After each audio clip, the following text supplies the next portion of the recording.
नमस्कार और स्वागत है आप सभी का हमारे चैनल पर। आज हम एक ऐसी किताब के बारे में बात करने वाले हैं जिसकी बातें हजारों साल बाद भी उतनी ही सच और काम की हैं जितनी वो पहले थीं। हम बात कर रहे हैं चाणक्य नीति की। ये किताब सिर्फ एक किताब नहीं है, बल्कि ये एक खजाना है जिसमें जिंदगी के हर पहलू के लिए गहरी बातें छुपी हुई हैं। ये हमें सिखाती है कि कैसे मुश्किलों का सामना करें, कैसे सही फैसले लें और कैसे एक सफल जीवन जिएं। अगर आप अपने जीवन में कुछ बड़ा करना चाहते हैं, अगर आप अपने रिश्तों को बेहतर बनाना चाहते हैं या फिर सिर्फ एक बेहतर इंसान बनना चाहते हैं, तो ये वीडियो आपके लिए है। तो तैयार हो जाइए चाणक्य की दुनिया में उतरने के लिए और जानिए वो बातें जो आपकी जिंदगी को हमेशा के लिए बदल सकती हैं। हमारे साथ जुड़े रहें। अथ छठो अध्यायः। छठा अध्याय। बुद्धिमान पुरुष को अपनी इंद्रियों को वश में करके समय के अनुरूप बगुले के समान अपने कार्य को सिद्ध करना चाहिए। तब तक धैर्य रखना चाहिए जब तक लक्ष्य चलकर पास न आ जाए। श्रुत्वा धर्मम विजनान्ति श्रुत्वा त्यजन्ति सुरमतिम श्रुत्वा ज्ञानमवाप्नोति श्रुत्वा मोक्षमवाप्नुनात्। मनुष्य वेद आदि शास्त्र को सुनकर धर्म के रहस्य को जान लेता है। विद्वान की बात सुनकर बुद्धि दुष्ढंग से सोचना छोड़ देती है। गुरु से ज्ञान प्राप्त कर मनुष्य संसार के बंधन से छूट जाता है। आचार्य का विश्वास है कि मनुष्य वेद शास्त्र के अध्ययन के अलावा उन्हें सुनकर भी लाभ उठा सकता है। उनका कहना है कि वेद आदि शास्त्र के सुनने से मनुष्य धर्म के रहस्य को समझ सकता है और विद्वान के उपदेश सुनकर अपने बुरे विचारों को त्याग सकता है। सुनने का अर्थ वेद प्रतिपादित ज्ञान को गुरमुख से श्रवण करना भी है। इस प्रकार ज्ञान की प्राप्ति श्रवण से ही होती है, जिससे मनुष्य संसार के बंधनों से मुक्त हो जाता है। आचार्य ने इस श्लोक द्वारा श्रवण के महत्व पर प्रकाश डाला है। यह श्रवण विद्वान और अनुभवी गुरु के मुख से होने पर ही फल देता है। सुनो, मनन करो और उसे आत्मसात करो, यह श्रुतवाक्य है। पक्षिणाम काक चांडालः पशूनाम चैव कुक्कुरः मुनीनाम कोपि चांडालः सर्वेषां चैव निंदकः। पक्षियों में कौवा, पशुओं में कुत्ता, मुनियों में क्रोध करने वाला और सामान्य जन में दूसरे लोगों की निंदा करने वाला व्यक्ति ही चोर और चांडाल होता है। भाव यह है कि चोर और चांडाल प्राणी सभी स्थानों पर होते हैं, परंतु निंदता की सीमा कहाँ होती है, इसकी व्याख्या चाणक्य ने की है। पक्षियों में कौवा इसलिए सबसे अधिक गंदा और निंदा माना गया है क्योंकि उसे किसी प्रकार की शुद्धि का कोई भी ज्ञान नहीं होता, वह सदैव गंदगी पर जाकर बैठता है। पशुओं में कुत्ते का भी वही हाल है। आचार्य का कहना है कि ऋषि मुनियों में भी जो व्यक्ति क्रोध करता है उसे चोर और चांडाल मानना चाहिए, परंतु सामान्य मनुष्यों में चोर और चांडाल वह है जो दूसरों की निंदा करता है। भस्मना शुध्यते कांस्यम ताम्रमलेन शुध्यति रजसा शुध्यते नारी नदी वेगेन शुध्यति। कांसे का बर्तन राख से मांजने पर, तांबा खटाई से, स्त्री रजस्वला होने के बाद तथा नदी का जल तीव्र वेग से शुद्ध होता है। भ्रमंती श्वे केओस्पिलीहः भ्रमंती विबदाह पूजा भ्रमंती योगिनो गणा स्त्रिया भ्रमंती वातिवा। अपनी प्रजा में घूम फिरकर उसकी स्थिति को जानने वाले राजा की प्रजा उसकी पूजा करती है। जो द्विज अर्थात विद्वान ब्राह्मण देश विदेश की भूमि पर ज्ञान का प्रचार करता है उसकी पूजा होती है। जो योगी सदा घूमता रहता है वो आदर सत्कार का भागी होता है, परंतु भ्रमण करने वाली स्त्री नष्ट हो जाती है। राजा का कर्तव्य यह है कि वह स्वयं भी अपने राज्य में घूम फिरकर प्रजा की वास्तविक स्थिति ज्ञात करने की कोशिश करे। वह अपने ज्ञान के अनुसार उसके दुख दूर करने का प्रयत्न कर सकता है। ब्राह्मण का कर्तव्य है कि वह घूम फिरकर लोगों को शास्त्रों का ज्ञान दे। एक स्थान पर रुकने से उस स्थान और वहां संपर्क में आने वाले लोगों से संबंध स्थापित होने के कारण आसक्ति और मोह का दिल में उठ खड़ा होना स्वाभाविक है। यह स्थिति योगी को बांधती है। इसके लिए योगी का एक स्थान पर 24 घंटे से ज्यादा नहीं रुकना चाहिए। इसके विपरीत इन लोगों के समान इधर उधर घूमने वाली नारी अपने धर्म से विचलित हो जाती है। स्त्री का इधर उधर घूमना परिवार के अपमान का कारण होता है और वह समाज की नजर में गिर जाता है। तादृशी जायते बुद्धि व्यवसायोपि तादृशः सहायास्तादृशः एव यादृशी भवितव्यता। मनुष्य जैसा भाग्य लेकर जन्म लेता है उसकी बुद्धि उसी के अनुसार प्रवृत्त होती है और वह व्यवसाय अथवा काम धंधा भी वैसा ही चुनता है तथा उसके सहायक भी उसी प्रकार के होते हैं। आचार्य का कहना है कि जो होना है वह तो होकर ही रहता है। मनुष्य काम धंधे के लिए अपनी बुद्धि के अनुपत ही व्यवसाय का चुनाव करता है और उसके काम धंधे में सहायता करने वाले भी उसके विचारों के अनुकूल मिल जाते हैं। कालः पचति भूतानि कालः संहरति प्रजाः कालः सुप्तेषु जागति कालो ही दुरति क्रमः। समय सब प्राणियों को अपने पेट में पचा लेता है, अर्थात सबको नष्ट कर देता है। काल ही सबकी मृत्यु का कारण होता है। जब सब लोग सो जाते हैं तो काल ही जागता रहता है। इसमें संदेह नहीं कि काल बड़ा बलवान है। काल से पार पाना अत्यंत कठिन है। मनुष्य काल के प्रभाव से नहीं बच सकता है। जीवों सहित सभी वस्तुएं काल के प्रभाव से नष्ट हो जाती हैं। सबके सो जाने पर भी वह काल जागता रहता है। काल चक्र सृष्टि के आरंभ से लेकर प्रलय काल तक चलता रहता है, कभी नहीं रुकता। जो उसकी उपेक्षा करता है, काल उसे पीछे छोड़कर आगे निकल जाता है। काल हम सबके साथ ऐसे खेलता है जैसे शिकार बने चूहे के साथ बिल्ली क्रीड़ा करती है। न पश्यति जन्मांधो कामांधो नैव पश्यति न पश्यति मदो मत्तो अर्थो दोषान न पश्यति। जन्म से अंधे को, कामांध को और शराब आदि के नशे में मस्त व्यक्ति को कुछ दिखाई नहीं देता। स्वार्थी व्यक्ति की भी यही स्थिति है, क्योंकि वह उस व्यक्ति के दोषों को नहीं देख पाता जिससे उसके स्वार्थ की पूर्ति होती हो। स्वयं कर्मोति आत्मा स्वयं तत्फलम मश्नुते स्वयं भ्रमति संसारे स्वयं तस्मात् विमुच्यते। जीवात्मा स्वयं कार्य करता है और उसका फल भी स्वयं भोगता है। वह स्वयं ही विभिन्न योनियों में जन्म लेकर संसार में भ्रमण करता है और स्वयं ही अपने पुरुषार्थ से संसार के बंधनों तथा आवागमन के चक्र से छूटकर मुक्ति को प्राप्त करता है। आचार्य के अनुसार व्यक्ति जैसे कर्म करता है उसके अनुसार ही उसे कर्म का फल भोगना पड़ता है। कर्म के फल के अनुपत ही उसे दुख और सुख मिलता है। वह स्वयं ही अपने कर्म के अनुसार संसार में विभिन्न योनियों में जन्म लेता है और जन्म मरण के चक्र में पड़ा रहता है। उसे इस चक्र से मुक्ति भी स्वयं उसके श्रेष्ठ कार्य से ही मिलती है।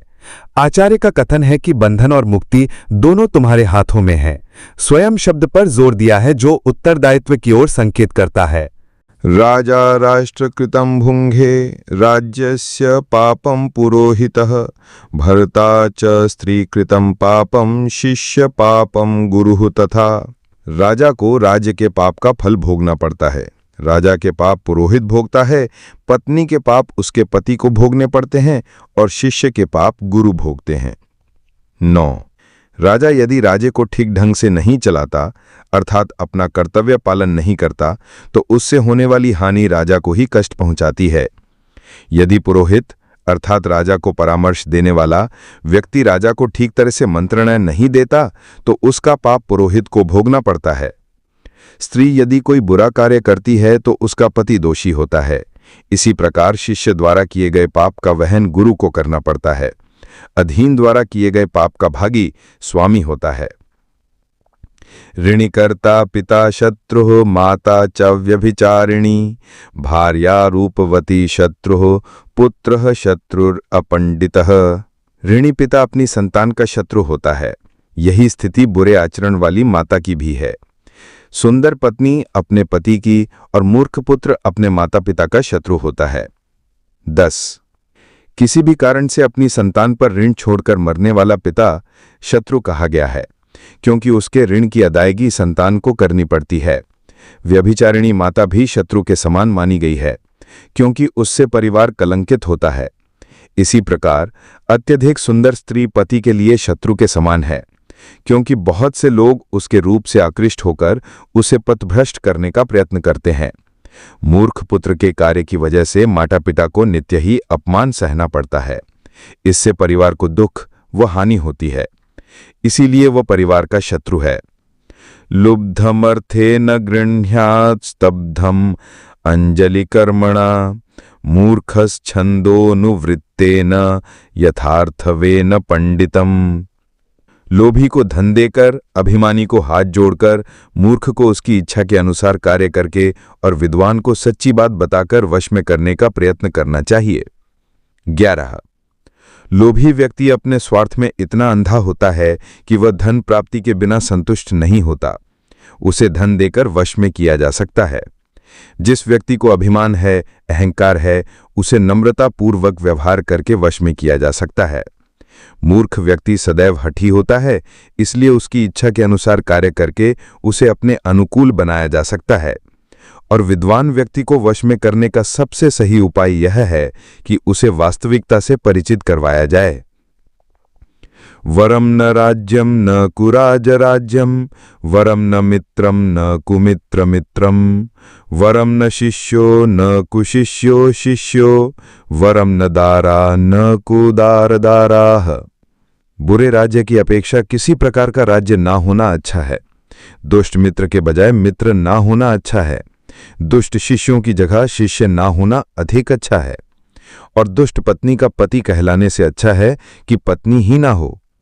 12 चाणक्य मानते हैं कि शासन व्यवस्था से संपन्न राज्य में ही रहना चाहिए और मित्र भी सोच विचार कर ही बनाने चाहिए। गुरु को भी चाहिए कि परख कर शिष्य बनाए और दुष्ट स्त्री को पत्नी बनाने की अपेक्षा अच्छा है कि विवाह ही न किया जाए। कुराज राज्येन कुतश्च प्रजा सुखम, कुमित्र मित्रेण कुतो अस्ति निर्वृत्तिः, कुदार दारैः कुतो गृहे रतिः, कुशिष्युम अध्यापयतः कुतो यशः। दुष्ट राजा के शासन में प्रजा को सुख नहीं मिल सकता। धोखेबाज मित्र से सुख की प्राप्ति नहीं हो सकती। दुष्ट स्त्री को पत्नी बनाने से घर में सुख और शांति नहीं रह सकती। इसी प्रकार खोटे शिष्य को विद्या दान देने वाले गुरु को भी अपयश ही मिलता है। 13 सिंहादेकम बकादेकम, शिष्येत चत्वारि कुक्कुटात्, वायासादपि च शिष्येत षट्शुनस्त्रीणि गदर्भात्। व्यक्ति को शेर और बगुले से 1-1, मुर्गे से 4, कौवे से 5, कुत्ते से 6 और गधे से 3 गुण सीखने चाहिए। 14 इस संसार की प्रत्येक वस्तु और प्रत्येक प्राणी हमें कोई न कोई उपदेश दे रहे हैं। इन गुणों को सीखकर जीवन में सफलता, उन्नति और विकास किया जा सकता है। आगामी 4 श्लोकों में ऐसे ही कुछ गुणों का वर्णन किया गया है। प्रभूतं कार्यम अल्पम वा यन्नरः कर्तुमिच्छति, सर्वारंभेण तत्कार्यम सिंहादेकम प्रचक्षते। कार्य छोटा हो या बड़ा, व्यक्ति को शुरू से ही उसमें पूरी शक्ति लगा देनी चाहिए। यह शिक्षा हमें सिंह से ले सकते हैं। 15 इसका भाव यह है कि व्यक्ति जो भी कार्य करे, चाहे वो छोटा हो अथवा बड़ा, उसे पूरी शक्ति लगाकर करना चाहिए, तभी उसमें सफलता प्राप्त होती है। सिंह पूरी शक्ति से शिकार पर झपटता है। वह बड़ा हो या छोटा, बड़े को देखकर घबराता नहीं और छोटे की उपेक्षा नहीं करता। सफलता पाने के लिए प्रयास पर विश्वास आवश्यक है। इंद्रिया का संयम, बकवत पंडितः नरः, देश काल बलम ज्ञात्वा सर्वकार्याणि साधयेत। बुद्धिमान व्यक्ति को अपनी इंद्रियों को वश में करके समय के अनुरूप अपनी क्षमता को तौलकर बगुले के समान अपने कार्य को सिद्ध करना चाहिए। 16 बगुला जब मछली को पकड़ने के लिए एक टांग पर खड़ा होता है तो उसे मछली के शिकार के अतिरिक्त अन्य किसी बात का ध्यान नहीं होता। इसी प्रकार बुद्धिमान व्यक्ति जब किसी कार्य की सिद्धि के लिए यत्न करे तो उसे अपनी इंद्रियां वश में रखनी चाहिए। मन को चंचल नहीं होने देना चाहिए तथा चित्त एक ही दिशा में, एक ही कार्य की पूर्ति में लगा रहे, ऐसा प्रयास करना चाहिए। शिकार करते समय बगुला इस बात का पूरा अंदाजा लगा लेता है कि किया गया प्रयास निष्फल तो नहीं जाएगा। प्रत्युत्थानम च युद्धम च संविभागम च बंधुषु, स्वयं आक्रम्य भुंक्तम च शिक्षेत चत्वारि कुक्कुटात्। समय पर उठना, युद्ध के लिए सदा तैयार रहना, अपने बंधुओं को उनका उचित हिस्सा देना और स्वयं आक्रमण करके भोजन करना, मनुष्य को ये 4 बातें मुर्गे से सीखनी चाहिए।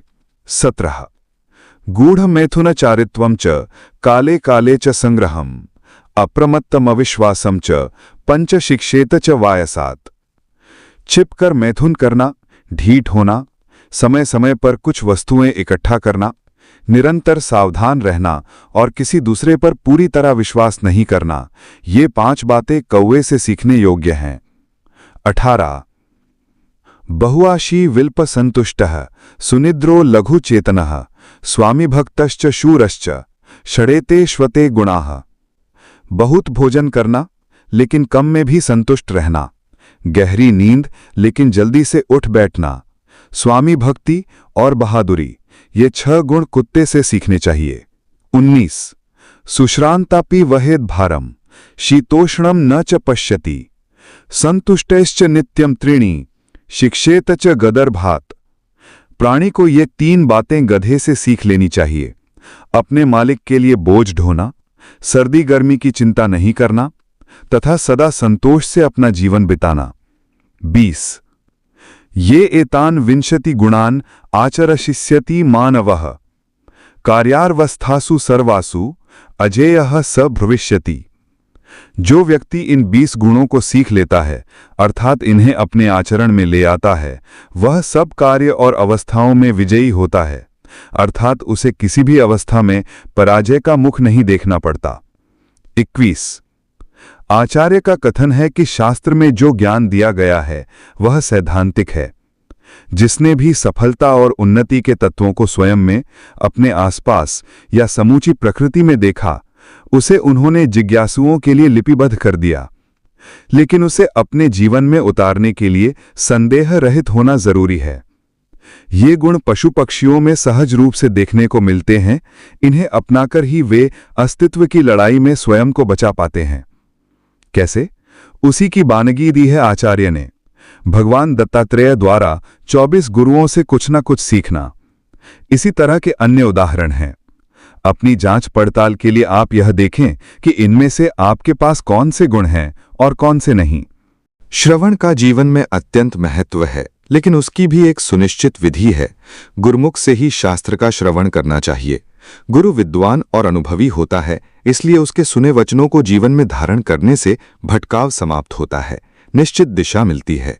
चाणक्य का कहना है कि मनुष्य जीवन बड़े सौभाग्य से प्राप्त होता है, इसलिए मनुष्य को चाहिए कि वो अपने जीवन को शुभ कार्य की ओर लगाए, दूसरों की निंदा आदि करना छोड़ दे। वेद आदि शास्त्र के पढ़ने और शुभ कार्य करने से मनुष्य इस संसार में यश को प्राप्त होता है। चाणक्य कहते हैं कि जिस मनुष्य के पास धन है, सभी उसके भाई बंधु मित्र बनने को तैयार हो जाते हैं और उसे ही श्रेष्ठ पुरुष मान लिया जाता है।